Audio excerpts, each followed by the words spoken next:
성청의 신학의 우리 청교공교를 축복해 주시고 은혜 주시기 바랍니다. 또 교회사를 공부합니다. 하나님의 은혜를 주어서 이 교회의 역사의 발자취를 통하여 주님의 음성을 듣게 하시며 역사가 실수한 것을 우리는 실수하지 아니하고 역사가 잘한 것을 우리는 따라 잘할 수 있도록 해주시고 항상 이 교회의 역사를 통하여 세계 모든 역사의 구심점이 된 교회 역사를 늘 소중하게 여기고 또 우리가 믿음으로 받아들이게 하여 주옵소서. 주의 은혜 감사하고 예수의 이름으로 기도하옵나이다. 예, 지난번에는 이제 스위스 그 종교 개혁에 대해서 4-1 여기 맨 마지막에 보면은 끝자리에서 두 번째 그러니까 7페이지 맨 밑에 제3차 논쟁 제세례파 탄생 여기 보겠습니다. 오늘 이 독일의 종교개혁 하면은 바로 누구냐 루터입니다. 그리고 루터의 후계자 그러면 멜랑톤입니다. 그리고 이 독일의 종교개혁 주장에서도 과기관 종교개혁자 뮌처 같은 사람들이 있습니다. 또 농민운동 같은 그러한 과기관 운동이 있어서 훗날 루터가 농민들의 편을 들지 않아서 루터를 향하여 비판하기도 합니다. 그러나 루터는 그 당시에 농민들의 손을 들 수 없었던 것은 그들이 죄로부터 자유와 또 우리가 마귀로부터 자유, 참된 영적 자유를 추구한 것이 아니라 제도적 자유를 그들이 추구했고 가난에 시달리고 또 폭정에 시달린 그들을 향하여 종교개혁이라는 별명을 가지고 제도를 엎으려고 했기 때문에 그리고 봉기가 일어나가지고 총을 들고 무력으로 투쟁하려고 했기 때문에 루터는 몇 번 권유했지만 듣지 않을 때 농민들과 더불어 결별하고 그 다음에 영주들의 손을 잡아가지고 결국 오늘날 루터파의 루터교를 정착시켰고 그것이 바로 현재 오늘 루터교가 국교가 돼가지고 있는 나라들이 세계적으로 많이 있어요. 그 중에 하나가 독일이고 그 다음에 덴마크고 그 다음에 노르웨이고 그 다음에 스웨덴이고 그 다음에 핀란드고 그 다음에 아이슬란드고 그 다음에 그린란드까지 이 모든 지역이 다 루터교의 나라가 되었습니다. 그 다음에 이제 스위스 하면 누구냐 하면 스위스 하면은 츄빙길리 이렇게 해서 츄빙길리 옛날엔 쯔잉글리 이렇게 했는데 츄빙길리를 들 수 있습니다. 루터는 원래 신비주의적인 그런 독일 신비주의 경건주의 속에서 생겼다면 쯔빙길리는 틀려요. 어떤 사람이 인문주의에 생겼어요. 그러니까 사회 제도가 잘못된 거, 천주교의 타락, 그 다음에 이런 것들을 생각해서 아주 상당히 과격해요. 그래서 나중에 전쟁터에서 죽음을 맞이한 사람이 츄빙길리입니다. 오늘 츄빙길리를 쭉 하다가 이제 7페이지에서는 카톨릭으로부터 그 영주들의 도움, 그 스위스의 특별히 칸톤이라고 하는데 그 칸톤들의 도움을 받아가지고 천주교로부터 종교를 해서 일단 승리를 했어요. 근데 승리를 하다가 그 다음에 이제 이 스위스 종교 개혁을 하는 이 쯔빙글리 파 안에서 아주 과격자들이 생겼어요. 쯔빙글리가 시의회하고 자꾸 이렇게 하다 보니까 성경대로 안 한다. 성경대로 안 할 것 같으면 다시 그들은 천주교의 타락과 무슨 상관이 있겠는가. 그래서 오늘 우리는 과격한 그 종교를 시도하려고 한 사람들이 있는데 그 사람들이 제세례파들입니다. 우리가 제세례파라고 하는 것은 유아세례를 인정하지 않는다는 거죠. 예를 들어 말하면 유아세례 받을 때 이미 세례 한번 받았잖아요.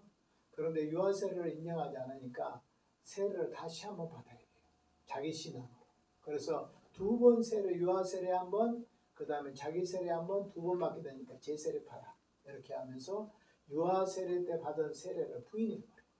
유아 세례 자체를 부인. 유아 세례 자체를 부인한 이유는 왜냐하면 어린아이들은 신앙 고백을 못한다.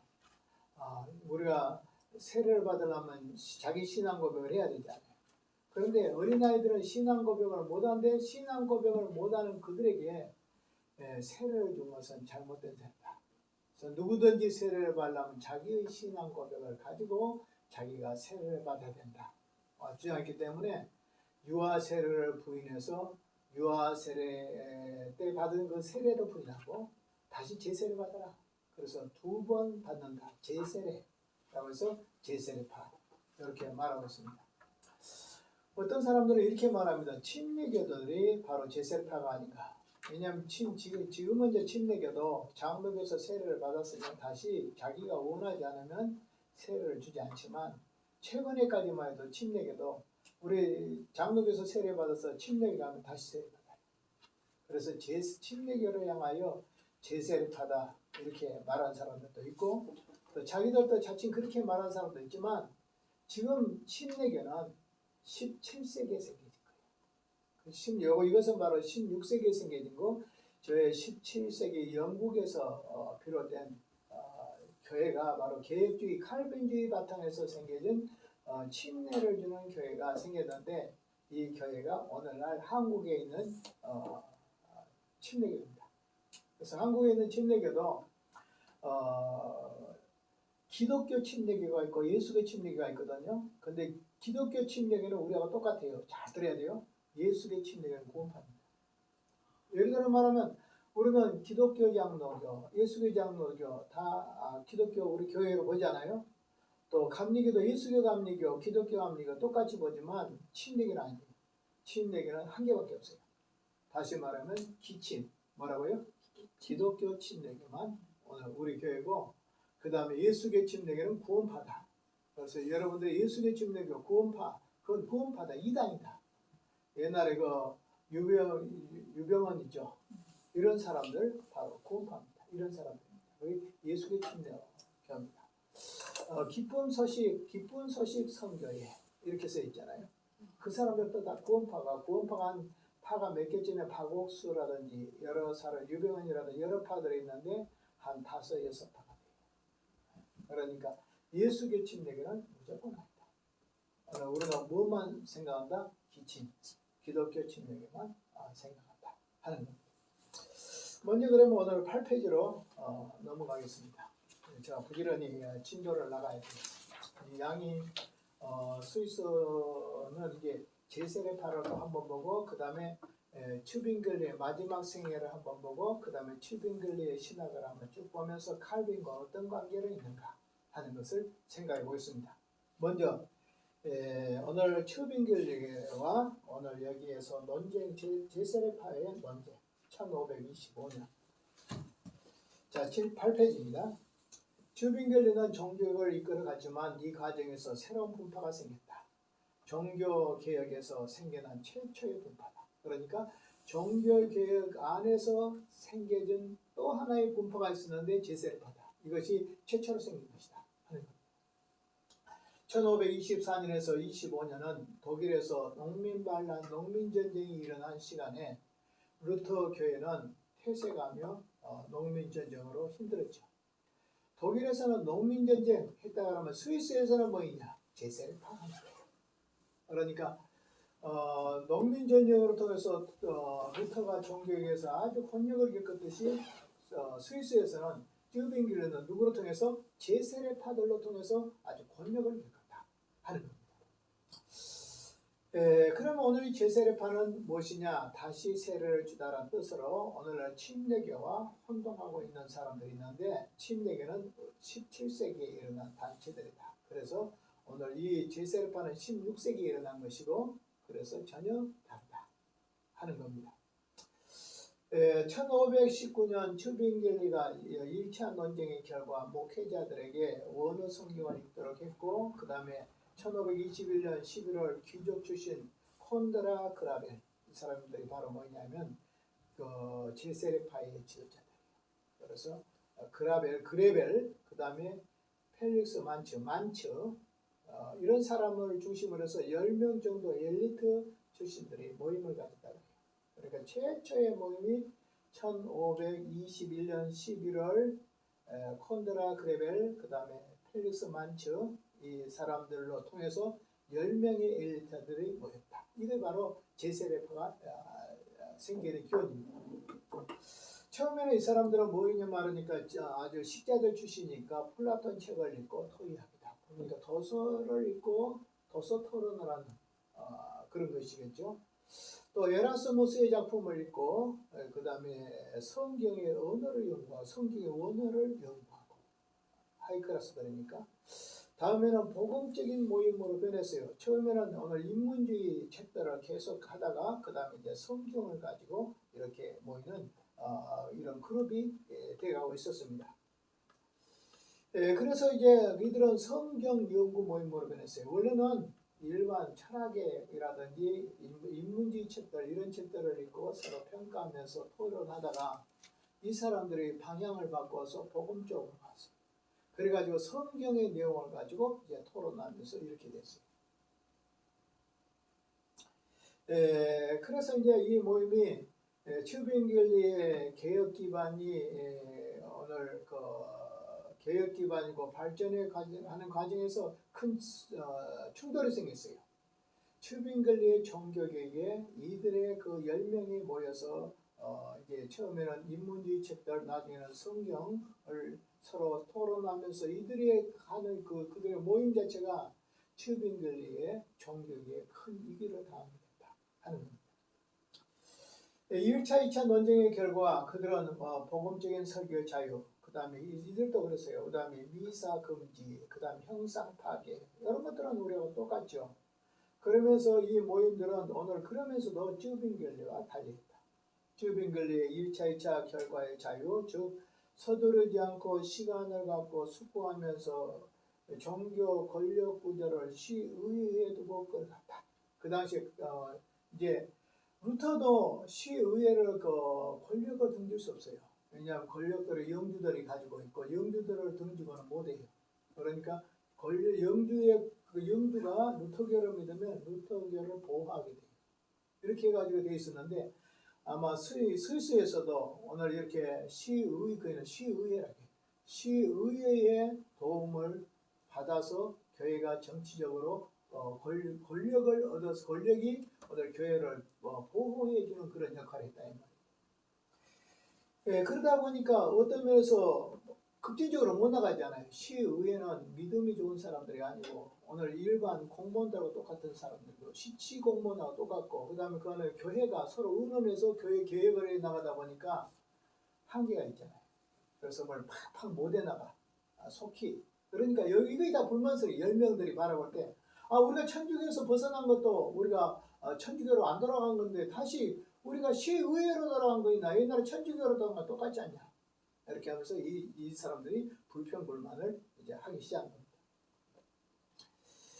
그래서 이제 오늘 튜빙겔리가 서두르지 않고 시간을 갖고 숙고하면서 종교의 권력 구조를 시의회에 두고 시의회와 함께 교회를 의논해갔다. 그때는 어쩔 수밖에 없어요. 그래야 교회가 보존하니까. 그러면 금방 죽음을 당해요. 천주교는 권력을 가지고 있잖아요. 국가를 가지고 있잖아요. 공격해버리면 그냥 다 죽어버려요. 그러니까 이때는 어쩔 수 없어요. 사람들이 왜 교회하고 이렇게 국가 권력하고 이렇게 하나하나 같이 가지 같이 안 가는 국가 권력이 지켜주지 않으면 교회 가죠. 오늘날도 똑같습니다.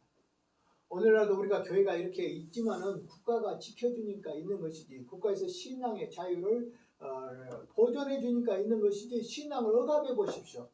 어떻게 되겠습니까? 저번에 코로나 때만 해도 병의 질병 전염을 막겠다라는 의미에서 그렇게 했지만 결국은 교회를 1만 교회의 문을 닫겠단 말이에요. 이 사람 결국 왜냐하면 다른 종교는 그렇게 가지 않았어요. 근데 특별히 개신교를 향하여 집단적으로 가 있습니다. 그래서 텔레비전에 나오면 교회발 코로나가 수없이 나왔어요. 오히려 성당 쪽에는 막 간용했어요. 불교 쪽에는 더 간용했어요. 오히려 교회에서는 점심도 못 먹을 때 불교에서는 사흘 첫 걸라 음식 먹고 난리 났어요. 그러니까 오늘 그것을 말하면 우리가 생각할 때는 아니 왜 그랬을까? 왜냐하면 정세균 그 당시에 총리 아시죠? 그분이 누군지 아십니까? 바로 예능교회 안수집사입니다. 그 총리가 안수집사예요. 그 안에 옛날에 통일부장 이은영 같은 사람 다 신앙인 그 교회 다닌 사람들 이 사람들이 그런데도 알고 보면 오늘 그들은 교회를 보존한 것이 아니라 교회를 향하여 아주 억압하고 그런 일을 했습니다.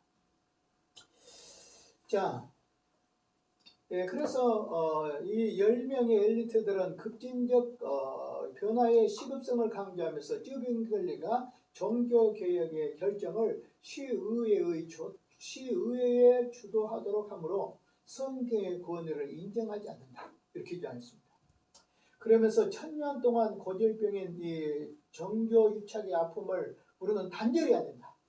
쯔빙글리가 시의회한테 권한을 주니까 시의회의 제안을 봐서 제대로 종교를 못한다. 그러니까 오늘 천주교에서 우리도 1000년의 고리를 종교를 끊었는데 오늘 이것도 끊어야 된다. 끊어야 된다. 그러니까 시의회를 향하여 종교를 분리시켜 버려야 된다. 이렇게 하는 거예요. 오늘 어찌 생각하면 지금 생각해서 신앙의 자유가 있는 우리 세계에서는 이것이 통해요. 그때는 천주교에서 죽느냐 그것을 종교하다가요 떼죽음을 당할 수도 있고요. 그 종교학자들만 죽는 것이 아니라 그 영주와 그 영주에 속한 모든 사람들이 다 죽어요. 이런 생사가 깔려있기 때문에 그때는 쯔빙글리도 국가와 같이 갔었다. 오늘 권력과 같이 갔었다 하는 겁니다. 그래서 오늘 여기에서 이제 엘리트들은 독일 농민 전쟁을 이끌었던 토마스 뮌처에게 자신의 주장이 담긴 서신을 보내요. 그러면서 이 뮌처가 이 독일에서 그 과격주의 종교 개혁을 한 이 토마스 뮌처의 영향을 받은 거예요. 지들이 이제 스위스에 있으면서 독일의 과격주의 종교학자 토마스 뮌처한테 편지를 했어요. 그 결과 그 답신을 받으면서 스위스 종교학이 분파가 생긴다. 그러면 너희들끼리 그냥 종교해 이렇겠죠. 우리는 우리끼리 한다. 루터 못 믿는다. 여기도 츠빙겔 못 믿어. 우리는 우리끼리 해. 너희도 너희끼리 해. 이렇게 했겠죠. 그래서 하나의 분파가 생겼다 하는 겁니다. 그래서 이제 과격한 종교학자 뮌처의 영향을 받은 10명의 엘리트들은 쯔빙겔리를 비난하면서 신약 성경의 모범을 따라 교회 회복을 강조했다. 우리는 신약 성경 시대의 그 초대교회 교회를 우리가 제세례파가 회복해야 된다. 이렇게 왜냐하면 쯔빙겔리는 국가 권력하고 너무 전에 이렇게 했다 이 말이에요. 그래서 오늘 이 교회에서 믿음에 고백한 신자들만이 세례를 받아야 된다. 그러니까 유아 세례 받는다. 유아 세례는 신앙 고백을 못하니까 유아들한테 세례 주면 안 되고 자기의 신앙을 고백할 수 있는 최소한 그러니까 청소년 이상 된 나이 장년들의 나이들만 해당된 사람한테 세례를 줘야지 아이들한테 세례를 주면 안 된다. 이렇게 생각합니다. 그러면서 말하기로 유아는 참된 신앙을 고백할 수 없으므로 참된 신자가 될 수 없다. 자, 유아는 참된 신앙을 고백할 수 없으므로 참된 신앙이 될 수 없다? 그건 좀 아니죠. 왜냐하면 어린아이들도요 신앙이 있습니다. 어린아이들 모태로부터 세례요한도 성령이 충만했잖아요. 또 사무엘 같은 사람도 어렸을 때부터 충만했죠. 17세기에 그 아이들의 핵심이라는 책이 있어요. 그 책에 보면 4살, 5살, 6살, 7살 이런 애들이 신앙을 고백하고 회심한 경우들이 많이 있습니다. 근데 이 사람들은 아마 생각할 때 물론 이제 영아 이런 애들은 그렇겠지만은 이 사람들은 유아들조차도 신앙 고백이 못 된다. 그래서 장년 신앙 고백에 세례를 받아야 된다. 그렇게 얘기했죠. 그 다음에 이제 쯔빙겔리는 할례와 같이 부모의 신앙을 따라서 입교하고 신자가 될 수 있다. 쯔빙겔리는 구약시대 할례 봐라. 구약시대 할례는 생후 8일 만에 할례를 받잖아. 생후 8일 된 아이가 무슨 신앙 고백하겠어. 그러나 부모의 신앙으로 할례를 받아. 이거 유아세례 모양이야. 그리고 신앙 고백을 해야 돼요. 할례를 받아도 나중에 신앙 고백을 해야 돼요. 지금 유대교에도 보면 할례 있지만 그 다음에 신앙 고백해요. 나이가 되면. 오늘 또 우리 유아 세례 받으면 신앙고백 해야 안 해요? 보통 한 세례를 받을 나이가 되면 예를 들어 말하면 17세, 18세, 20세 이래 되면 교회에서 신앙고백 하잖아요.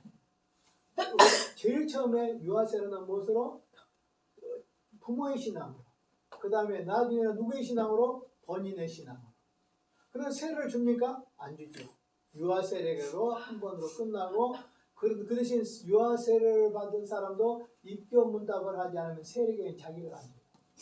입교 문답을 하지 않는 사람들은 신학교도 못 가고 그 다음에 집사도 못 되고 교회 성가대원도 교사도 못 되고 그러니까 자기 신앙이 있어야 되겠죠. 1524년 급진파주의들은 주일리 시의회에서 서신을 써서 유아세례의 논쟁을 제의했어요. 시의회에다가. 그리고 쯔빙글에게 답변을 요구했습니다. 이것이 3차 논쟁이 됩니다. 자, 그 다음에 스위스 신앙고백 4-2로 넘어가시기 바랍니다. 짰습니까? 네. 4-2 스위스 종교의 2 5번 3차 논쟁과 교회 분열 제세례파와 3차 논쟁을 합니다. 쯔빙겔리와 성경연구의 모임이 세례 문제를 가지고 논쟁을 벌였습니다. 1525년 1월 18일에 모든 유아 세례는 생후 8일 만에 세례를 받아야 하며 거부한 자들은 추방해야 된다라는 판결이 나왔습니다. 그러니까 이 당시에는 정계재판이죠. 정계재판도 법적 효력을 가져서 이것을 어긋나면 교도소도 갈 수 있고 또 때로는 사형을 받을 수도 있습니다. 그러니까 그때는 오늘 우리들의 세계에서는 이해가 안 되죠. 유아 세례를 부인한다고 어떻게 뭐 추방한다든지 감옥에 갔든지 못하죠. 그러나 그 당시는 종교와 교회가 보통 하나였기 때문에 그렇게 할 수가 있었어요. 그래서 3차 논쟁에서 쯔빙글리와 성경연구 모임이 세례를 가지고 논쟁 벌였는데 그 결과가 1525년 1월 18일에 모든 유아들은 생후 8일 만에 세례를 받아야 한다. 거부한 자들은 추방한다. 1525년 1월 21일 반대자들의 모임을 허락시 또 이 10명의 모이는 반대자들이 전부 세력이 많아질 거잖아요. 그 반대자들의 모임의 집회를 허락치 않았어요. 급진파 지도자인 그레벨과 그 다음에 만츠는 공개적으로 강의할 수 없게 됐어요. 왜냐하면 집회를 부르라고 집회를 하면 불법 집회이기 때문에 국가의 법에 단속을 받아서 그들이 감옥에 끌려가고 그러겠죠. 그러니까 법적인 효력을 가지고 집회를 못하겠어요. 10명을. 자, 추일 출신이 아닌 자들이 연구 모임에 참여함을 허락지 않았으며 그러벨을 비롯한 이 연구 모임을 따로 가지고 개혁교회 안에 분리파가 됐다. 그 이후에 1525년 1월 25일 날 철퇴를 맞은 그날 저녁에 그들은 만츠의 집에서 모여서 논의하면서 눈물로 기도했다. 그 다음에 게오르기의 브라우드이라는 글레벨에게 신앙 고백을 한 후 서로 그러니까 게오르기의 블라우드과 그 다음에 그레벨이 두 사람이 서로 나 예수 믿는다 신앙 고백을 하는데 서로 세례를 줬어요. 그러니까 평신도들끼리 서로 세례를 준 거예요. 나는 니한테 세례를 주고 니는 나한테 세례를 주고. 그러니까 이제 어떻게 하냐면 교회 목사 제도나 이런 걸 교회 제도를 다 인정하지 않아요. 자기들끼리 서로 고백하고 서로 세례를 줬어. 서로.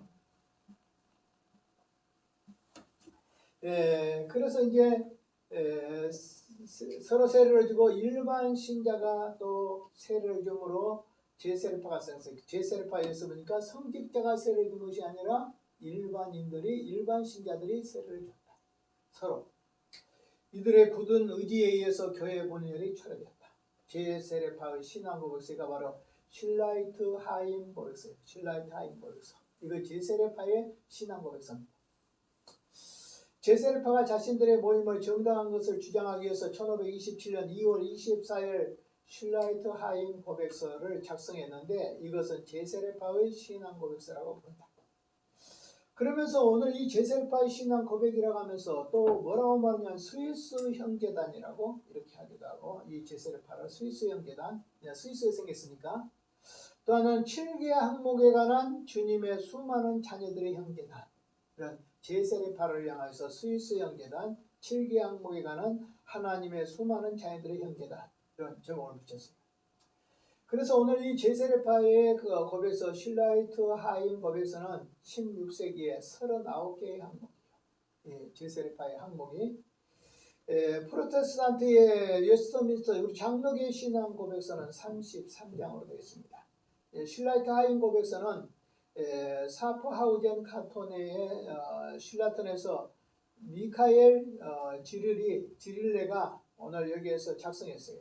오늘 이 4가지, 8가지가 나오는데 8가지를 한번 보면 얼마나 잘못됐는가 하는 걸 알 수가 있어요. 자, 1번 봅시다. 다 같이 봐요. 시작. 회개 후 예수에 의해서 죄 용서를 받았던 자들만 세례를 준다. 그러니까 회개하고 예수 믿고 구원받은 사람들만 세례를 준다. 이거예요.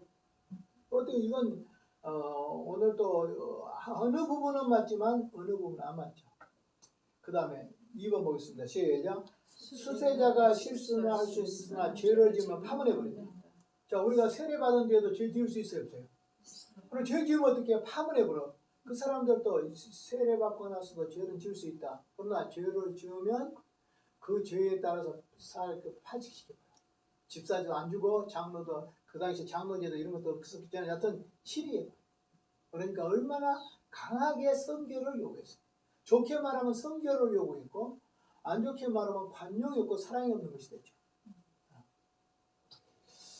세 번째, 성찬식에 참여한 자들은 뭐예요? 세례를 받아야 된다.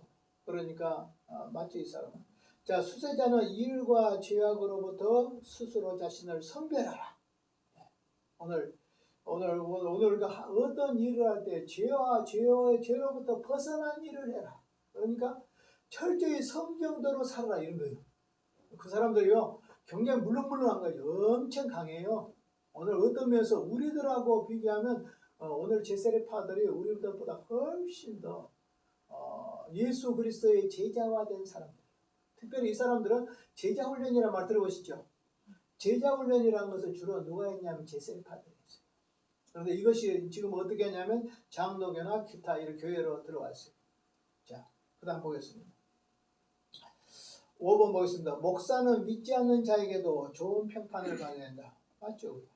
신자는 이유 여하를 막론하고 무기를 사용하지 마라. 그러니까 군대 가지 마라. 적이 쳐들어와요. 이 사람들은 어떻게 해요? 적과 싸운 거 아니에요. 죽어요. 그러니까 순교자의 거울이라는 책이 있거든요. 제가 우리 아들 목사가 나보고 교회사에서 목사님들 설교야를 좀 빼가지고 편집하면 좋겠다 해서 제가 그쪽의 책들을 지금 계속 사고 있어요. 그 중에 순교자의 거울이라는 2권의 책으로 된 책이 있어요. 여기 사람들 제세례파들의 그 생활에 순교가 나와요. 이 정도입니다. 순경이 자기를 잡으러 경찰이 잡으러 와요. 제세례파가 도망갑니다. 도망간데 강물이 얼음이 깨져가지고 순경이 물에 빠졌어요. 그러면 여러분 어떻게 해야 될까요? 할렐루야. 도망가 버리고 여러분 같으면 아이고 하나님이 나를 도왔구만. 그래서 죽든지 말든지 가버려야 되죠. 솔직히 해놓고 나를 잡으러 와. 그 사람이 빠졌어. 물속에 빠졌어. 건져야 돼요? 그냥 도망가 버려야 돼요? 건질 사람 누가 있는데? 아이고 하나님이 도와서 이렇게 나를 건져주고 저놈은 죽겠구나 이렇게 하겠잖아요. 근데 제세례파는 안 그래. 도망가다가 다시 와. 그래가지고 경찰을 건져줘. 그래 경찰한테 잡혀가. 그래가지고 순교당해 죽어. 그러니까 이거지. 꼭 성경대로 오르를 가자면 심리를 가고 또 걷어서 달라면 속옷까지 주고 이렇게 하는 특별히 산상수훈적인 그런 내용을 생활화하려는 그리스도의 제자화된 그런 삶. 어떻게 하면 이 성경대로 살까? 어떻게 하면 예수님의 제자대로 살까? 이렇게 한 것인데 무엇이 잘못되냐? 교리가 없어. 교리가 안 없어. 생활은 강조하는데 교리가 없어. 이건 문제야. 이거. 자, 그 다음에 무엇이냐? 신자는 누구와도 맹세할 수 없다. 대단하죠? 근데 또 마지막에 뭔지 압니까? 영원수면설, 이거 2단. 영원수면설은 제가 설명하죠. 오늘 사람 죽죠? 죽으면 우리 육시, 영혼은 천당 가죠? 그리고 육신은 땅에 묻히죠? 그거야. 사람 딱 죽죠? 죽음은 육체와 영혼이 분리해서 천당한 거 아니야. 죽자마자 영혼과 육체가 분리된 것이 아니라 잠자는 상태에 들어간 거예요. 영혼 수면세. 그래서 무덤에 딱 들어가면 무덤 속에 영혼과 육체가 같이 있어. 천당 안 가, 지옥도 안 가. 잠자는 상태에 들어가.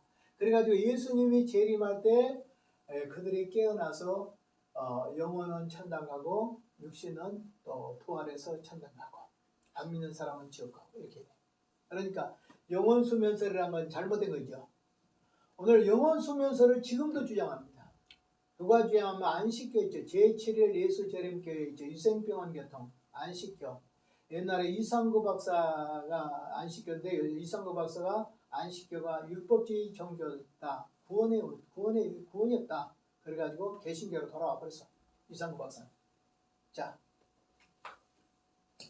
그래서 오늘 여기에 보니까 8가지로 쭉 말하는데 어느 부분은 우리가 받아들일 부분도 있고 어느 부분은 받아들일 수 없는 부분도 있다. 그리고 어떤 부분은 이단적인 그런 교리를 합리하고 있다 하는 거예요. 그래서 이 슐라이트 하임 신앙 고백서가 이렇게 이단적인 것이 포함되어 있다 하는 겁니다. 그 다음에 이제 1번에 제3 권한받는 세례 제세례파 교회 분열을 조장한 제세례파는 제세를 준다는 이유로 시의회에서 그래 스위스 시의회에서 물에 빠뜨려 죽일 거. 너는 물 좋아하지? 너는 물에서 침내줬으니까 사람들. 너는 물 좋아하지? 그럼 물에 빠져 죽어. 그래서 물에다 빠져 죽이기도 하고. 두 번째 추방하기도 하고 세 번째 화형을 시키기도 하고. 그런데 이 시행의 주체가 튜빙길리 헌화가에서 하겠지만은 교회가 한 거 아니에요. 이건 시의회에서 한 거예요. 그 당시. 그 당시에 2,000명이 죽음을 당했다 그래요. 제세례파가. 그러니까 얼마나 핍박이 심했는가 하는 걸 알 수가 있겠죠. 2,000명을 우리는 잘못하면 그 사람들이 이렇게 말해요. 침례교도들은 장로교 선구자인 튜빙길리가 죽였어. 그렇지 않아요. 시의회에서 죽였어. 그리고 오늘 이 죽음의 85%가 튜빙길리에서 죽는 것이 아니라 천주교에서 죽었어. 그러니까 우리는 잘 알아야 돼요. 자, 종교학자들 중에서 종교를 허물려고 하는 이 제세례파에 대해서 핍박을 했어. 맞아. 그러나 그 많은 사람을 살해하고 죽이는 것은 85%는 누가 죽였다? 천주교에서 죽였어. 그냥 천주교에서도 유아세례 반대만 가만히 안 두잖아요. 그 다음에 이제 개혁교회에서도 종교 교육의 유기를 목숨을 걸고 이제 종교를 했는데 제세례파를 향하여 제세례파가 종교를 허물려고 하니까 핍박하기 시작했고 그 다음에 교리적 이단성이 심각해 가지고 처음에는 소규모지만 나중에는 상당히 오늘 튜빙길 쪽에서도 핍박을 하는 사실입니다. 그리고 시의회에서 준 것도 사실입니다. 전혀 여기에 튜빙길리가 책임이 없다 이럴 뜻도 아니에요. 왜냐하면 가치가 아니까 교회가. 그 다음에 그 이후에 제세례파들입니다. 여기 보니까 한스 뱅커, 그 다음에 한스 후트, 그 다음에 후터, 그 다음에 메노파, 그 다음에 제세례파의 결과와 평가 이렇게 한번 보겠습니다. 먼저 1차적 그 다음에 그 이후에 한스 탱크라는 제세례파의 지도자입니다. 이 사람은 누구냐? 유니테리안 교회의 선구자가 됐어요. 유니테리안 뭔지 아십니까? 하나님은 한 분이신데 성부, 성자, 성령이 아니시다는 거예요. 그러니까 무슨 말이냐면 예수 하나님 아니야. 성령도 하나님 아니야. 하나님은 누구냐? 하나님은 한 분밖에 없어. 누구? 하나님 한 분밖에 없다. 삼위일체를 부인하는 이단교를 오늘 여기 제세례파 지도자가 부인하는 거예요. 그러니까 오늘날도 이 교리를 주장하면 이단이에요. 또 이 사람은 교리를 부인해버려요. 모든 교리를. 생활만 강조하고. 그래서 윤리적 기독교만 옹호하고 교리를 부인해버린다. 그러니까 이단이 교리를 부인하면 안 되죠. 저서 하나님의 율법 강해. 그래서 하나님의 율법은 성취될 수 있고 성취돼야 된다. 어떤 행위면을 강조해서 그렇죠. 그리스도께서 그렇게 했다면 우리도 그렇게 해야 된다고 주장해. 여러분, 예수님이 하셨으니까 우리도 해야 되겠죠. 그러나 예수님이 한 것처럼 우리가 할 수가 있습니까? 우리 신선생님, 우리는 예수님처럼 살아야 되죠. 그런데 예수님처럼 할 수 있을까요? 그건 못해. 우리는 예수님을 닮아가는 건 상당히 중요해. 그렇지만 예수님이었으니까 너도 해야 된다. 라고 예수님과 나를 이끌시켜서 그렇게 나와 할 수가 없어. 오늘 여기에 이 사람들은 이렇게 말했다 하는 거예요. 한스 탱크는. 그래서 그리스도께서 그렇게 했다면 우리도 그렇게 해야 된다고 주장했다. 그리스도처럼 우리가 걸을 수 있다고 주장했어요. 이것은 바로 초대교회 이단들이 많이 주장해요. 한스 탱크는 성경의 문자적 해석보다 성령의 조명에 의한 내적 해석, 즉 기통의식. 무슨 말이냐면 하나님이 지금 나에게 뭐라고 말씀하시지 하는 내 마음속에 이렇게 내 마음속에서 들리는 주님의 음성을 들으려게. 이거 위험해. 우리는 가장 중요한 것은 성경을 그대로 받아들이기 바랍니다. 또 성경을 또 믿을 때 성경을 통해서 하나님이 나에게 뭐라고 말씀하시지? 라고 할 수도 있어요. 그러나 그것이 있죠. 어떤 깨달음 이런 것들 있죠. 어떤 성령이 지금 지시했다고 생각하는데 그 깨달음이 성경하고 일치될 때 바로 된 것이지, 그것도 하는 말은 성경하고 일치되지 않는 깨달음은 잘못된 거예요. 이걸 직통계시라. 혹시 여러분들 가운데서도 하나님 계시받는다 하는 사람 있어요, 없어요? 계시받는 사람들 있어요. 제가 우리 교회 옛날에 안수 집사가 있었는데 이 친구가 한양대학교 법대 나온 친구거든. 이 친구가 나중에는 이상한 데로 갔는데 하나님의 음성을 들어야 된대. 얼마나 들어야 되니까 매사에 하나님의 음성을 들어야 된대. 그래서 하나님의 음성이 어떻게 하냐 그러니까 지금은 한 절반 정도가 하나님의 음성이고 절반 정도는 하나님의 음성이 아니래. 그 다음에 나중에 믿음이 자들만 70%가 주님의 음성이 되고 30%는 잘못된 거래. 더 믿음이 좋으면 100% 주님의 음성을 듣고 살 수가 있대. 그럼 어느 정도냐 그러면 여기서 화장실을 가도 주님의 음성을 듣고 가야 돼. 여기 오늘 출근을 해도 주님의 음성을 듣고 가야 돼. 잠을 잘 때도 주님한테 물어보고 자야 돼. 밥을 먹을 때도 주님 앞에 물어보고 밥을 먹어야 돼. 우리 신선생님 믿음 좋아요 안 좋아요? 환장하고 미치고 죽을 적, 이 정도면 환장하고 미치고 죽어버려. 그건 자기의 종이야. 자기 생각. 자기 생각을 가지고 주님의 음성이라고 생각해. 이건. 그러니까 이것이 바로 자기에게서 나는 것을 주님의 음성이라고 하기 때문에 직통계시락에 성령의 음성을 듣는다고 하는 거예요. 잘못된 거예요. 이런 교파들도 있고 이런 사람들도 있어요. 전번에 어떤 이단들의 그것을 이제 추정식분인가 거기서 옛날에 본 일이 있는데 그 사람들의 모임에 가니까 전부 주님의 음성을 듣는 거예요. 그런데 얼마나 듣냐 그러니까 기도도 서로를 안 해. 묵상만 해. 그래서 다 가만히 자는 듯이 엎드려 있어. 그러면서 내 속에서 주님이 하시는 음성을 듣겠대. 그 이유는 아세요? 가장 중요한 건 뭐예요? 성경을 통해서 들으라니까. 나한테서 듣지 말고 나를 통해서 혹시 들을 수도 있어. 내 마음속에서. 그러나 그것이 성경하고 일치가 될 때 그게 바른 거야. 일치되지 않으면 내 생각이야. 더 일치되지 않으면 마귀의 생각일 수도 있어. 마귀가 속삭일 수도 있어. 여러분 마귀가 속삭인 거 들어봤나요? 어쨌든 죽여버려. 때로는 죽어버려. 또 때로는 하는 말이 못 참아. 또 죄악이 달콤하게 느껴져. 마귀가 내게 속삭일 때 오늘 교회 가지 마. 내 기분 나쁘지 않아. 이렇게 할 수도 있어요. 자, 그 다음에 이제 첫째는 한스 탱크고 두 번째는 한스 후트입니다. 한스 후트는 제세례파의 사도라고 일컫는 사람이에요. 제세례파 중에서 한스 탱크, 그 다음에 후브 마이어, 그 다음에 후트 이런 사람들은 제세례파 지도자들인데 제세례파 지도자들도 서로 일치하지 않아요. 프로테스탄트 교리의 일부를 반대해요. 그 사람들은 뭘 반대하시랍니까? 죄성을 가진 자유의지를 반대해요.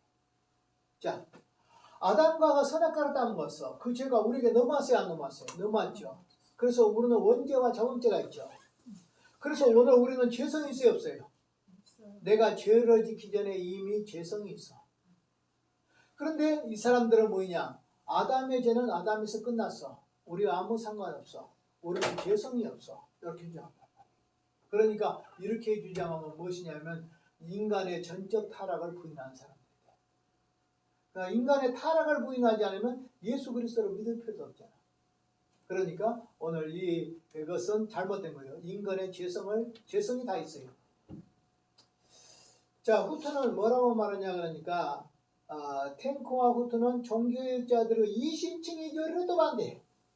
예수를 믿음으로 구원을 받는다 이걸 반대해. 우리는 행함으로 구원을 받는 것이 아니라 우리는 죄와 물로 죽었던 자들이니까 예수를 믿음으로 죄사함을 받고 의롭다 칭함을 받아서 영원히 죽지 않는 부활의 생명을 얻어야 돼. 그러니까 우리가 믿음으로 구원을 받는다. 이것이 이신칭의. 한문으로 이신칭의. 믿음으로 구원을 받는다. 이것을 부인해 이 사람들이. 믿음으로 구원을 받는다 이걸 부인하면 이단돼요. 오늘도 누구든지. 자, 그 다음에 세 번째 뭘 부인한다고 했죠? 또 오직 성경 이걸 부인해. 성경을 최고의 권위 아래 둬야죠. 교회도 성경의 지배를 받아야 되고 우리도 성경의 지배를 받아야 되죠. 그러니까 성경보다 더 큰 권위는 없잖아. 그러니까 오직 성경이라는 것을 부인해. 왜냐하면 자기들은 주님의 음성을 또 들을 수 있다고 생각합니다. 그러니까 계시와 성경과 계시를 분리시켜버려요. 그래서 이렇게 되면 이단이. 자, 그 다음에 뭐냐면 이들은 신비주의로 흘러들어갔어요. 그다음 제세례파 중에 두 파가 지금도 존재한다고 그래요. 그래서 오늘 이 제세례파 중에서도 과격한 제세례파 있어요. 이거 이단이에요. 그 다음에 뭐냐 신령주의 제세례파 있어요. 이것도 잘못됐어요. 복음적 제세례파는 있어요. 복음적 제세례파는 우리가 어느 정도 수용할 수 있어요. 그러나 지금 현재도 신령주의 막 신비적인 거, 그 다음에 과격한 거 막 사람 많이 뒤에 교회 체제를 다 부인해버리는 이런 과격주의 제세례파는 인정할 수 없어요. 두 개는. 그러나 복음적 제세례파는 오늘 우리가 어느 정도 인정할 수 있다. 그리고 다 받아들일 수는 없어요. 상당한 문제점이 있습니다. 그리고 이 제세례파들이 어떻게 했냐면 지금 미국의 남침례교에 있습니다. 북침례교, 남침례교 있는데 남침례교하고 합해버려요. 제세례파들이 많이. 그래서 제세례파가 남침례교 속에 많이 들어있어요. 자, 그 다음 보겠습니다. 후터파입니다. 처음에는 한스 탱크, 두 번째 한스 후트, 세 번째는 후터파. 교리적으로는 옛 암센파, 아미시파라게 아미시파. 이 후터파는 세상을 등지고 재산을 공유해요. 이 공동체가 있어요. 지금도 있어요. 그럼 어느 정도냐 하면 조상들처럼 옷을 입고 조상들처럼 살고 그 다음에 옛날에 그 아미시파를 생각하면서 이렇게 해야 되는데 이 후터파는 평화주의자예요. 전쟁 절대 싫어해요. 이 암만파는 어디냐? 미국이거지. 이 사람들은 이렇게 삽니다. 지금도 있죠. 한 1개 면 정도가 어떻게 사냐고 하면 공동체 생활이에요. 그런데 거기는 차도 안 들어가요.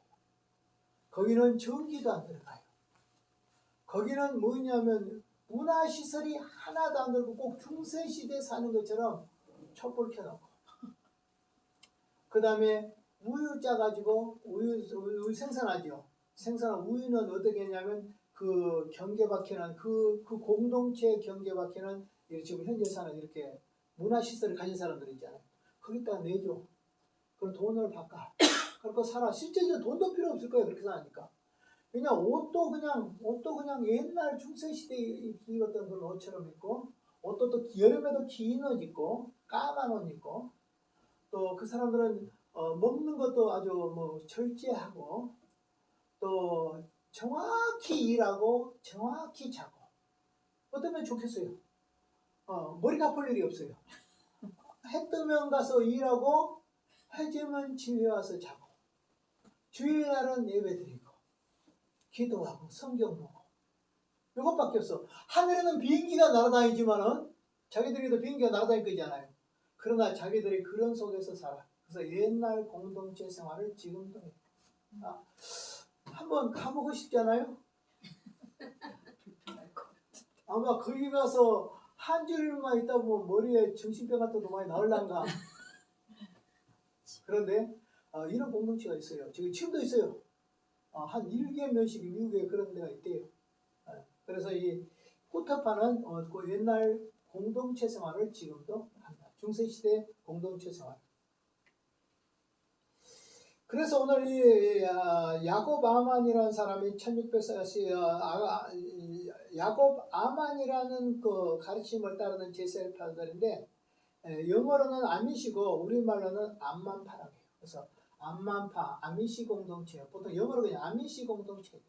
그러니까 이 사람들은 제세파 중에서 공동체 생활을 한다.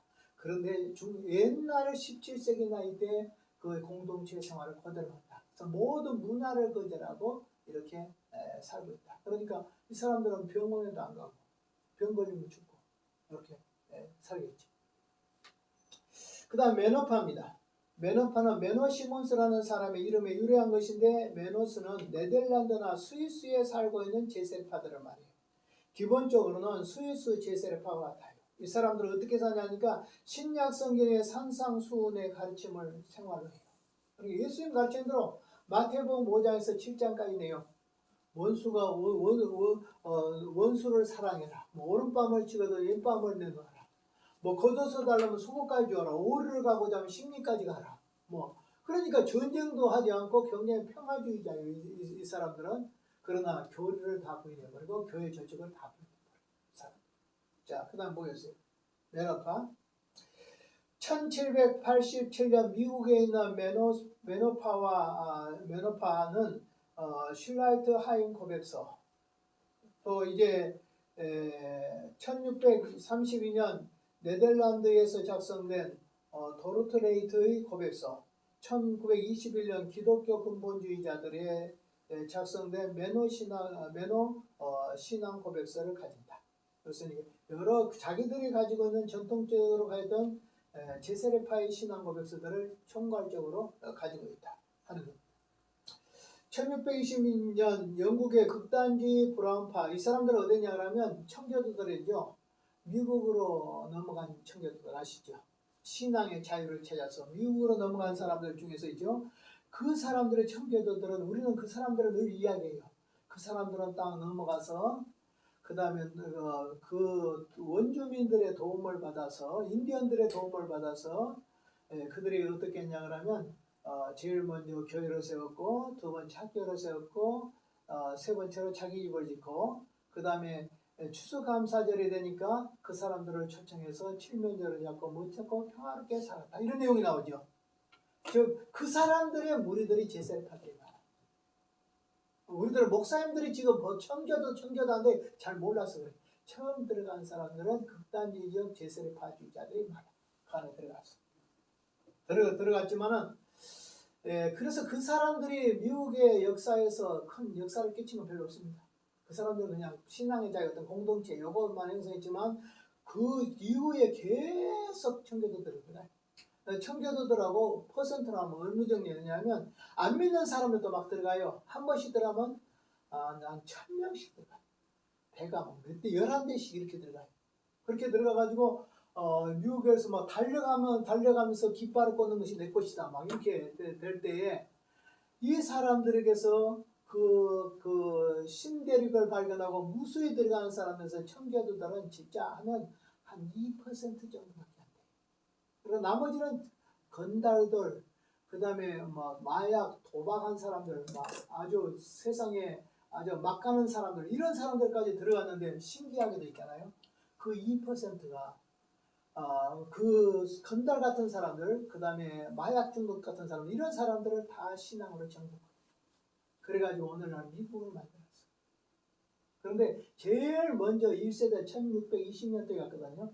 1620년대 갔던 브라운파라고 있어요. 이 브라운파 이 사람들은 오늘 제세례파 사람들이고 그 사람들은 청교도를 분파주의라고 하는데 이 사람들은 큰 영향을 미치지 못했어요. 후기 청교도들이 들어가서 영향을 미쳤습니다. 자, 그 다음에 이 페이지에 제세례파에 대한 결과, 그 다음 평가를 보였습니다. 제세례파는 그럼 어떤 것이냐? 결과를 보였어요. 결과. 끈질긴 박해에도 불구하고 제세례파는 모라비아 이외에도 스웨덴, 그 다음에 네덜란드, 그 다음에 프러시아, 폴란드 등에 계속 남아 있었다. 제세례파 학교 속에도. 이번 제세례파 후예들은 침례 교회, 회중교회, 그 다음에 케이크파에 영향을 주었다. 그러니까 아까도 했죠. 내적 음성을 듣는다. 케이크파가 그렇거든요. 우리나라 함석헌 선생이죠. 함석헌 선생이 어느 파에 속하냐면 케이크파에 속하거든요. 케이크파에 속한다는 것은 성경보다 하나님이 나에게 뭐라고 말씀하시는가 하는 내적 음성을 듣는데 집중한 사람들이 바로 케이크파예요.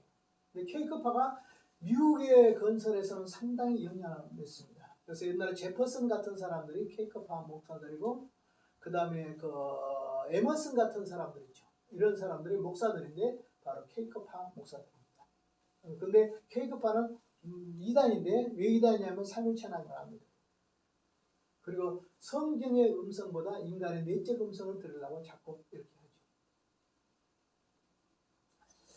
자, 그 다음에 그러니까 이 제세례파가 결국 침례교회에도 영향을 줬다. 그 다음에 회중교회에도 영향을 줬다. 케이크파에도 영향을 줬다. 그리고 영미의 종교 발전에 큰 영향을 끼쳤다. 평가. 성경 중심으로 돌아가는 사실, 그건 좋아. 그러나 문자적으로 해석해서 인하여 휴병이 생겨. 그러니까 자기들은 지금도 뭐냐, 예수님 그들은 너무나도 문자적인 것에 치우치면 위험해요.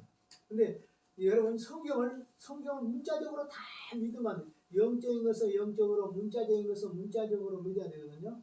근데 영적으로 치우쳐버린 사람들이 있어요. 신천지 사람들은 전부 다 비유로 성경을 불러요. 아담과 하와로부터 시작해서 에덴 동산으로부터 해서 창조로부터 시작해서 전부 비유로.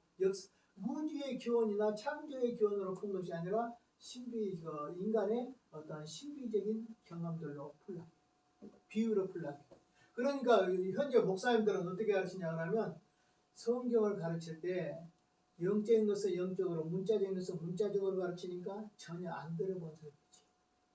그리고 개신교에서 전혀 안 들어본 설교를 들으니까 사람들은 좋아하지. 신천지에 빠진 이유가. 왜냐면 우리 목사님한테 한 번도 안 들어봤어? 너도 안 들어봤지? 그런데 여기 오니까 그렇게 말하지. 이거 진리야. 이렇게. 안 들어본 것을 말하는 게 진리가 아니야.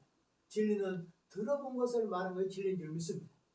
교회가 정통적으로 고백해온 것을 그대로 고백한 것이 진리지, 교회가 주장하지 않는 다른 것을 갖다가 주장해서 접목을 시켜서 한다 그러면 그것은 비진리죠. 그래서 신천지는 너무 비유에 치우쳤다 이렇게 생각하면, 신천지하고는 비교도 안 되겠지만 제세례파는 문자적으로 많이 해서 이렇게 되었습니다. 또 한 지역에서 개인의 신앙에 자유하는데 오늘 공헌을 했다. 그 다음 국가와 종교를 분리시키는 데도 공헌했어요. 이 사람들은 절대 전쟁에 참석 안 하니까. 그 다음에 박해에 대해서 굴하지 않고 신앙생활을 했어요. 잘했어요. 루터는 갈라디아 강에서, 칼빈은 기독교 강요에서 제세례파의 신앙을 대조적으로 카톨릭과 대조를 시켰습니다. 근데 실제적으로 보면 칼빈 선생님의 아내가 누군 줄 아십니까? 제세례파 출신이에요. 근데 칼빈 선생님이 그 책에 보면 이렇게 써요. 제세례파가 주장한 아까 영혼 수면설 있죠. 사람이 죽으면 천당 지옥 가는 게 아니고 영혼이 잠자는 상태에 들어간다. 영혼 수면설을 말했죠. 칼빈 선생님은 그 영혼 수면설이 이단이다 라고 이야기를 했어요. 그러면서 칼빈 선생님은 뭐냐, 제세례파가 잘한 것도 있다. 그 잘한 것은 뭐냐, 성경대로 살려가는 잘했다. 그 다음에 그것은 잘못하면 징계가 있어요 없어요? 권징이 있었다. 그럼 징계가 있었다. 근데 이방인은 징계를 못 하잖아요. 그러니까 권징을 한다든지, 그 다음에 성경대로 살려고 한다든지, 생활과 성경을 연결시켰다든지, 그건 잘합니다. 예수 그리스도의 제자화된 삶을 산다는 데서 잘했다. 칼빈 선생님도 그랬어요. 잘했다. 그러나 교리적으로는 받아들일 수 없다. 교리는 이단적이 많다. 이렇게 씁니다. 오늘날도 제세례파를 어떤 사람들은 이단인가 이단이 아닌가 라고 하면, 이단이라고 하기도 어중간고 이단 아니라고 하기도 어중간한 그런 개신교 단체가 바로 제세례파입니다. 그리고 우리나라에는 제세례파가 있을까? 한번 쳐보십시오. 제세례파가 한 두서너 개나 있는가? 근데 제세례파 운동을 지금 해. 제자 운동 있죠. 이게 제세례파 운동. 제일 약하면 교리를 나쁘. 교리를 가르치자. 이러니까 문제가 있습니다. 자, 그 다음에 보겠습니다. 오늘 제세례파와 3차 논쟁을 한 이 주인글리의 행보와 그 최후로 보겠습니다. 말부르그 다마.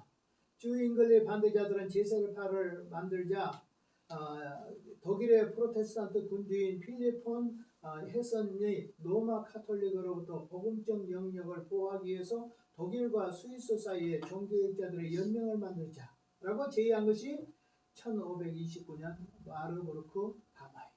그러니까 스위스 종교학자들과 독일의 종교학자들이 신앙의 토론을 하자. 그래가지고 우리가 서로 공동체를 형성해서 카톨릭의 박해를 이겨내자. 잘한 거죠. 그래서 이제 이건 잘한 거예요. 그 다음 보겠습니다. 또 루터파는 오늘 이 담화의 일치를 희망했어요. 루터파도 독일서도 좋다 그랬어요.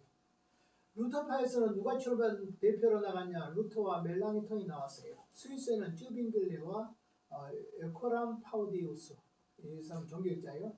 그 다음에 제가 늘 이야기하는 마틴 부처 이런 사람이 나왔습니다. 이 담화에서 15가지의 신앙 항목을 가지고 토론을 했어요. 그런데 문제는 뭐예요? 스위스의 종교학자들과 독일의 종교학자들이 신앙의 토론을 했는데 15개 중에서 14개가 맞았어. 자, 그러면 잘 맞은 거예요? 안 맞은 거예요? 잘 맞은 거죠? 그런데 뭐만 틀린 줄 아세요? 성찬에 대해서 틀렸어. 성찬에 대해서. 그러면 좀 봅시다.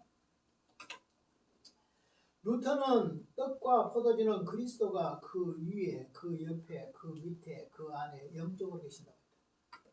루터는 예수님이 성찬의 떡 위에, 떡 속에, 떡 밑에, 떡 옆에, 떡 위에 무엇으로 계신다고? 영적으로 계신다. 공제스러라. 그리스도가 공제한다. 그 속에 그리 있어. 근데 육신에 있는 것이 아니라 영적으로 있어. 이렇게 주장을 했어요. 그래서 공제설입니다. 근데 쯔빙글리는 안 해요. 그리스도가 성찬의 떡은 그리스도가 속에 있는다든지 그 떡이 된다. 그리스도의 살이 된 것이 아니라 기념하는 것이다. 예수님이 십자가에서 나를 위해 죽으셨어. 이것을 기념하는 것이다. 기념설. 자, 제가 저번에 이야기했죠. 공제설은 천주교하고 너무 비슷하다 했죠. 자, 그런데 기념설은 오늘 우리는 우리 현재 우리 장로교나 한국 교회나 이 모든 개신교회들은 두 가지설만 받으래요. 루터설 안 받으래요. 뭐 떡 위에, 떡 속에, 떡 안에, 떡 옆에 뭐 그리스도의 영적인 몸이 계신다. 속에 들어있다. 이거 아니에요. 그럼 공개설이에요. 루터파 출신들이 이걸 주장해요. 우리는 뭘 주장하냐? 그러면 칼빈의 영적 임재설. 성령이 예수님의 떡이 예수님 살에 들어있는 게 아니라 성령이 임재하신다. 영적 임재설. 그 다음에 쯔빙글리는 기념설이죠. 그럼 칼빈은 눈치가 빨라. 왜냐하면 루터의 영향도 받고 쯔빙글리 선생의 영향도 받거든요. 그런데 중간 노선을 딱 택해. 주님이 안 계신다는 것도 아니야. 안 계신다 그러면 루터한테 난리가 나겠죠. 근데 영적으로 계셔. 여기도 영적으로 있다겠죠. 근데 영적으로는 주님이 계신 게 아니라 성령이 임해. 성령이. 영적 임재서 성령 임재설. 자, 쯔빙글리는 뭐예요? 바로 기념하는 거야. 이거 아니야. 기념설도 아니야. 야, 떡이 살되는 화채설도 아니야. 공제설도 아니야. 이거 그냥 기념설이야. 성경에 보면 이를 행하여 기념하라. 고린도전서 11장에 기념해라 했으니까 기념설을 주장했다. 예, 그래서 이제 그래서 루터파는 공제설, 쯔빙글리는 기념설, 그 다음에 카톨릭은 그리스도의 몸이 실제로 들어가 있다기 때문에 화채설, 칼빈은 영적 임재설 이렇게 주장했어요. 그래서 이 14개가 통했는데 한 개가 일치 안 돼서 분열이 돼요. 참 너무너무 안 좋은 일인데 분열이 됐어요. 뭐 때문에 분열이 됐다고? 성찬의 해석 때문에. 근데 누가 더 분열했을까요? 루터일까요? 쯔빙글리일까요? 둘 다 똑같았을까요? 우리는 둘 다 똑같은 얘기죠. 그런데 실제적으로 여기에 분리를 주장한 사람이 루터예요. 루터가 더 가고 있어요. 쯔빙글리보다. 그래서 그 개신교가 제일 처음에 루터파하고 쯔빙글리파하고 해서 15가지 중에 14가지가 똑같았는데도 불구하고 성찰식에 가는 것이 틀렸기 때문에 서로 분리됩니다. 이것은 교회사에서 이렇게 상당히 중요한 거죠. 그 다음에 이제 운명의 전투입니다. 다시 말해서 여기서 쯔빙글리가 죽는다 이 말이겠죠. 1524년에서 29년까지 로마 가톨릭의 대표자들과 논쟁의 과정에서 생명의 위협에 직면하게 됐다. 신성 로마 제국과 교황의 권력이 합세해서 연합군을 경계했다. 쯔빙글리가 콘스탄스와 그 다음에 스트라스부르크의 칸톤을 계획파에 가입시키려 하자 로마 가톨릭 칸톤들과 그 다음에 오스트리아 합스부르크 가문과 연맹을 하여 저지했다. 투르기오 칸톤은 1528년 5월 로마 가톨릭의 사제를 채용했어요. 그러니까 개신교 쪽에서 로마 천주교의 사제를 채용시켰어요. 그 다음에 1529년 스피치에서 프로테스탄트 목회자 카이제를 또 죽였어요. 그러니까 막 서로 이렇게 천주교하고 계속 이런 관계는 모처럼 한 것이 아니라 수시로 서로 죽이고 막 그런 단계 속에 있었어요. 6월에 전쟁이 일어나 글라우스 집행관과 한스 볼레우스 중개하에서 유혈 전투 없이 평화협정을 맺었어요. 카톨릭 칸톤들은 오스트리아 합스부르크 가문과 오늘 연명을 철회하고 그 다음에 4페이지로 넘어가서 튤리는 독일의 루터파 동맹이 필요하다고 생각해서 10월에 마르크부르크 담화를 참석했으나 쯔빙글리는 거의 안 됐다 했죠. 1530년 7월 8일 스위스 신성 로마 제국 카를 5세가 주최한 아우스부르크의 회의에서 우리 쯔빙글리가 자신의 신앙 고백서를 내놓았어요. 그런데 거기에서 무시당했어요. 카톨릭 칸톤이 2차 카페니언 협정을 지키지 않았어요. 1530년 10월 10일 8,000명의 군인들을 데리고 칠리를 공개했어요. 그러니까 서로 협정이 안 되니까 천주교 쪽에서 병력을 동원해서 몇 명을? 8,000명을 동원했어. 그래가지고 개신교 쪽에 있는 쯔빙글리는 쓸어버립니다. 전쟁을. 그러니까 나중에는 협정이 안 되니까 전쟁이겠죠. 전쟁에서 폭력으로 전쟁을 일으켜서 이렇게 오늘 여기 보니까 8,000명이라 했잖아요. 8,000명의 군인을 데리고 칠리를 공격하기 위한 만만의 준비를 갖추고 그 다음에 1531년 10월 11일 날 공격을 했어요. 이때 칠리는 겨우 몇 명이냐면 군사 300명. 그러니까 칠리 쪽에서 싸울 준비가 전혀 안 됐어. 자기들이 자체 군인이 몇 명이요? 300명밖에 없어. 그리고 일부 주민들에서 경비를 했는데 여기는 몇 명이요? 8,000명 대 300명이 있어. 천주교 쪽이 8,000명이야. 개신교 쪽이 오늘 여기서 쯔빙글리 쪽이 300명밖에 안 돼. 어떻게 죽었어요, 안 죽었어요? 그 다음 밑에 보겠습니다. 쯔빙글리가 그때 군목이야. 쯔빙글리냐면 스위스가 용병제다라가 있잖아요. 그래서 항상 전쟁터에 나가면 군목이 나가게 돼 있어. 이 전투를 하는데 300명의 전투를 하는 속에 군목이 누구예요? 쯔빙글리. 그러니까 자기도 전쟁에 참여를 해야 돼. 총 들고 총도 같이 싸워야 돼. 참여를 해야 돼. 그러니까 쯔빙글리에 지금도 동상에 가면 여기에 칼 들고 성경 들고 없어. 자, 그 다음에 어떻게 했냐. 그 전쟁에서 쯔빙글리는 군목으로 전쟁에 참여했고 이 전쟁에서 로마 카톨릭은 100명 죽었어요. 그때. 근데 개신교는 몇 명 죽었다고? 칠리부인들은 500명이니까 몰살. 그러니까 자체 군인 300명이 있다가 자체 동원한 사람들을 한 200명이 가지고 500명이 떼죽음을 당했어. 쯔빙글리는 이 전쟁에서 자신의 아들이 죽었어. 쯔빙글리는 이 전쟁에서 남동생도 죽었어. 사이도 죽었어. 사촌도 죽었어. 사랑하는 친구들과 자기도 죽었어. 그때가 언제냐 하면은 1531년 10월 11일 날. 바로 10월 11일 날 처참한 죽음을 당한 오늘 이 쯔빙글리. 쯔빙글리 죽음은 이제 그 밑에 또 보면 카펠에서 죽음. 1531년 10월 11일 제2차 카펠 전투에서 1차 카펠 전투가 일어난 곳은 멀지 않는 곳에서 1차는 언덕 위에서 이루어졌다면 2차는 평야에서 이루어졌다고 해요.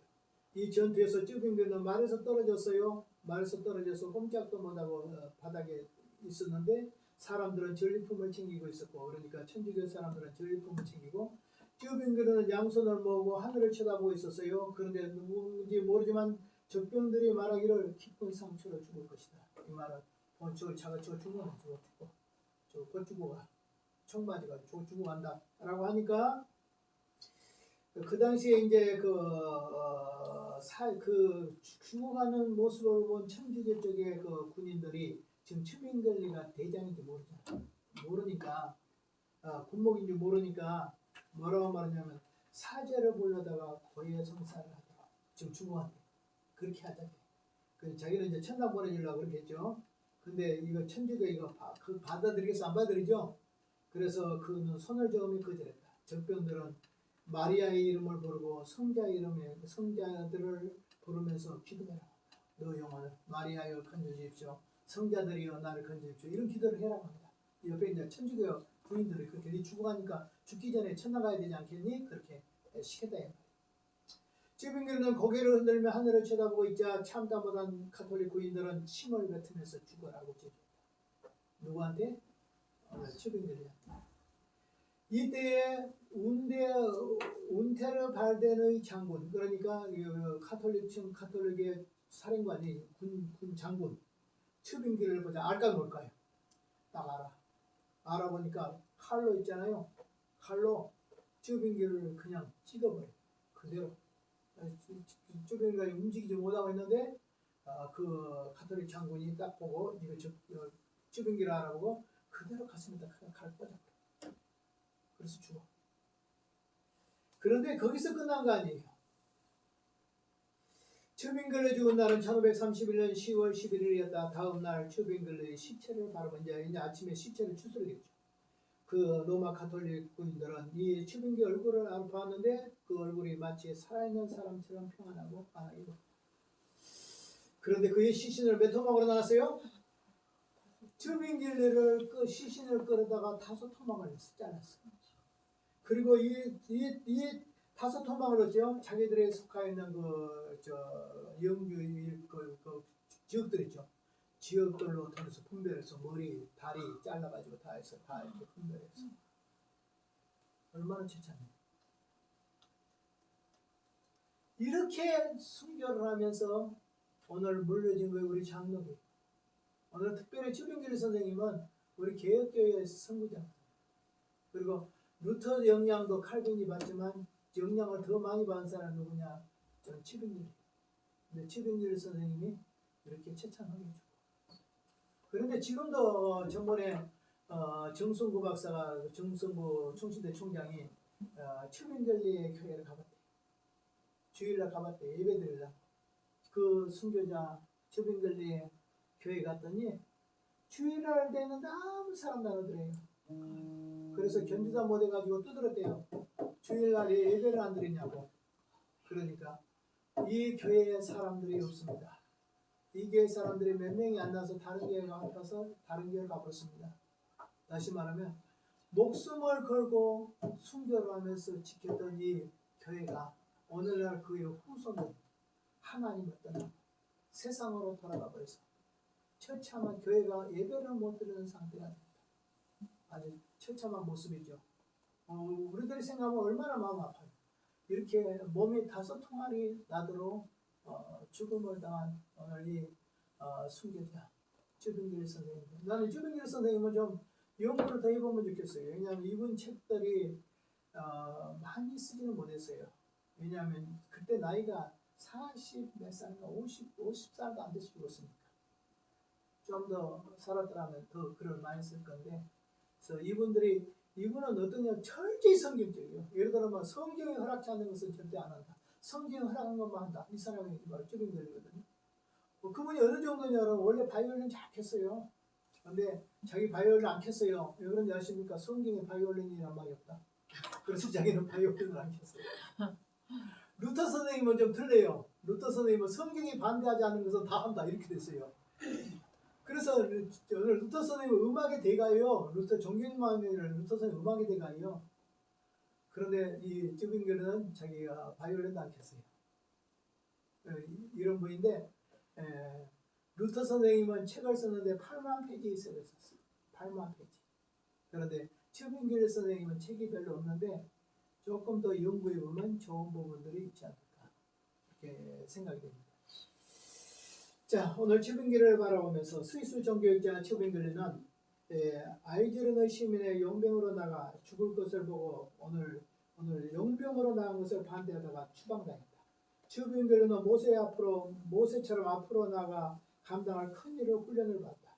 스위스 종교와 독일 종교과 스위스 종교의 결합을 위해서 오늘 했지만 견해 차이로 15개 중에 14개는 맞지만 성찬의 문제로 결별했다. 오직 튜빙겔은 오직 성경으로라는 슬로건을 가졌다. 튜빙겔은 성경적 입장을 고수했다. 조금이라도 카톨릭 교수가 있다면 단호히 거절했다. 이것은 개혁교회의 특성이고 튜빙겔은 루터처럼 정치와 종교 유착은 종교의 개혁 과정에서 어쩔 수 없는 일이다. 그러니까 시의회하고 오늘 튜빙겔가 같이 간 것은 그들이 울타리가 되어지지 않으면 천주교로부터 자기들이 죽음을 당하기 때문에 이렇게 했고 그 과정에서 제세례파들을 또 어느 정도 희생이 됐다. 제세례파들이 튜빙겔리 밑에서 생긴 사람들이다. 이렇게 생각하면 되겠어요. 예, 그래서 오늘 독일에서는 농민전쟁이라는 이것이 큰 뭡니까 파격적이지 일이라면 스위스에서는 제세례파가 얼마나 파격하게 했고 그렇기 때문에 심지어 그 중에서 한 2,000명이 죽음을 그 당시에 당했는데 천주교 쪽에서 85%가 죽고 그 다음 개신교 쪽에서 한 15%가 죽었는데 그것도 튜빙겔러가 바로 죽인 게 아니고 시의회에서 이렇게 되어 있습니다. 자, 신학사상 보겠습니다. 인문주의 사상의 영향을 받은 튜빙겔러는 이기적이고 극단적인 사상을 가지고 있었다. 인문주의 영향으로 개혁의 원동력이었다. 그의 개혁사상은 루터보다 더 넓고 컸다. 개혁의 원리, 개인의 차원이 아니라 정부와 국가를 같이 봤다. 정부, 국가, 교회, 국가 같이 가는 거예요. 루터는 개인의 믿음을 강조했다. 오늘 민주적 입헌 군주국을 창설했으며 교회 내 일반 평신도들이 정치에 참여하는 것을 강조했다. 성만찬의 화제설의 교리 일생을 거부하고 로마 교회관 그 다음에 신앙관을 거부했다. 그리고 가톨릭의 의식을 버리고 초대교회의 모습으로 돌아가게 했다. 개혁교회에서는 무력을 강조하게 됐다. 오늘 루터는 무력을 교회가 직접 사용하는 것을 반대했는데 오늘 이 천주교하고 계속 싸움이겠죠. 그러니까 전쟁을 해야 되니까 전쟁이 불가하다라는 쪽으로 갔어요. 신앙입니다. 똑같아요. 루터하고 이신득의 사상, 예수 믿음으로 구원받는다. 화채설 보리. 이것은 개혁파와 같다. 그의 신학 중심은 하나님의 의지 강조했어요. 그의 신학 중심이 하나님의 의지, 하나님 뜻. 루터는 하나의 예수 중심, 칼빈은 하나님 주권 사상, 성찬은 기념설, 칼빈은 영적인 예설, 루터는 공제설, 국가와 교회의 관계, 민주헌법, 그 다음에 교권을 배경하는 국가의 독립성을 주장했다. 자, 좀 쉬었다 할까요? 오늘 보니까 뭐 좀만 하면 많이 나가겠네. 오늘 스위스